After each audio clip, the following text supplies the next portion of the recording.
I had spent 7 years making sure nobody knew the truth. Not my friends.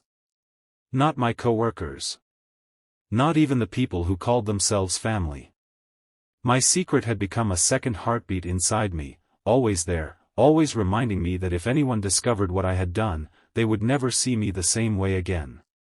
Then I met Daniel. It happened on a rainy Tuesday morning. I was standing outside a small coffee shop, holding a broken umbrella and trying to protect a folder of documents under my coat. I was late for work, soaked from the knees down, and already imagining my manager's angry face. That's when a black sedan stopped beside the sidewalk. A man stepped out, holding an umbrella.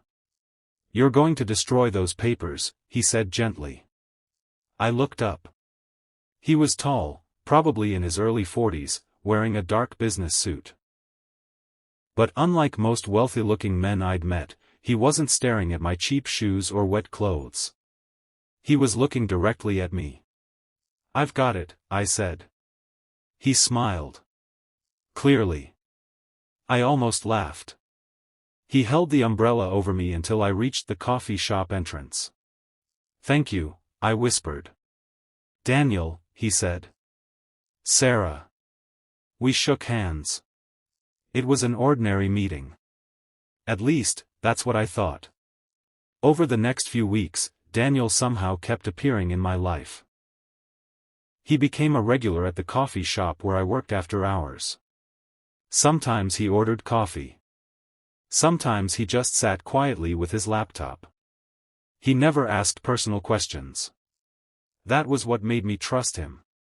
One evening, I accidentally dropped a stack of papers. Daniel immediately helped me collect them.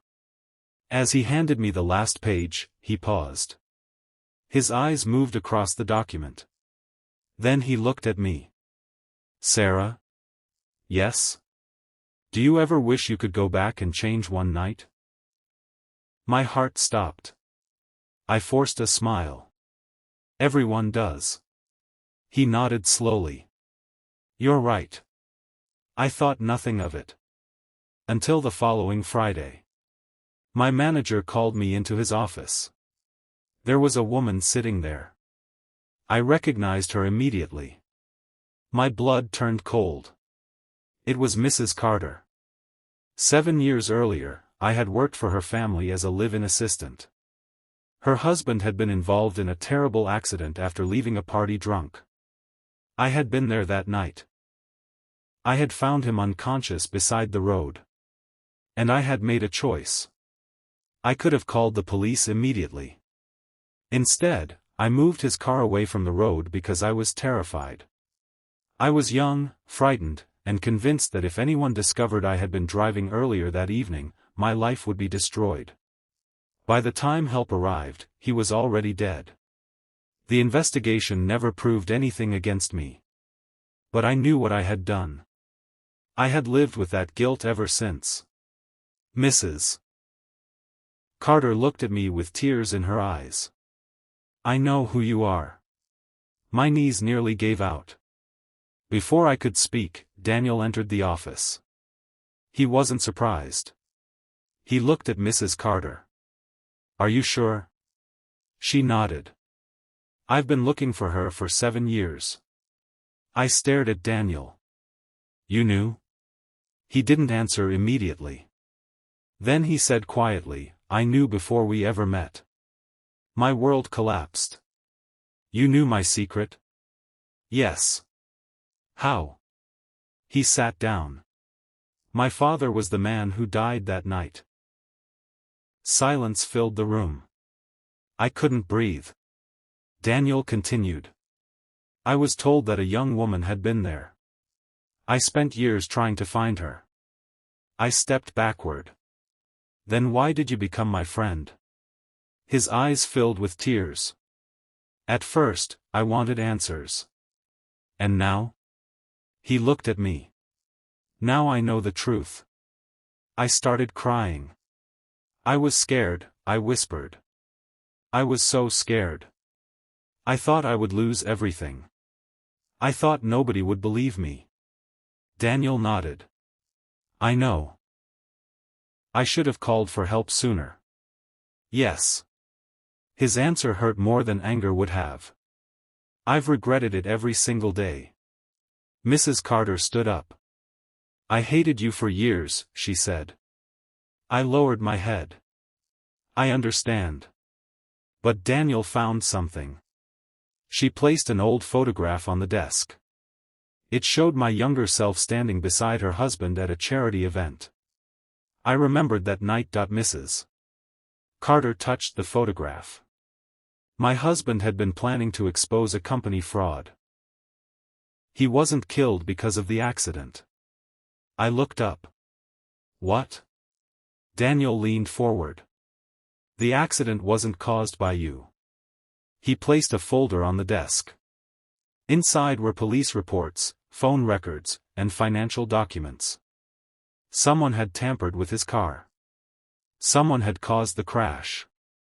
My decision to move the vehicle had accidentally destroyed evidence, but I hadn't caused his death. I covered my mouth. For 7 years, I had carried a murderer's guilt. And I wasn't one. I didn't know, I whispered. I know, Daniel said. Why didn't you tell me? Because I needed proof first. He looked at me with tired eyes. And because I realized something. What? If I had walked into your life carrying hatred, you would have disappeared before I ever learned the truth. I cried harder. Daniel reached across the desk, but stopped before touching me. You don't have to forgive yourself today, he said. But you don't have to punish yourself forever. Months later, the investigation finally uncovered the person responsible for the crash. Mrs. Carter's husband had discovered financial crimes inside his company. Someone had arranged his death to silence him. My testimony helped reopen the case. But something else changed too. Daniel and I became close. Not because he forgot what happened. Not because the past disappeared. But because we finally understood it.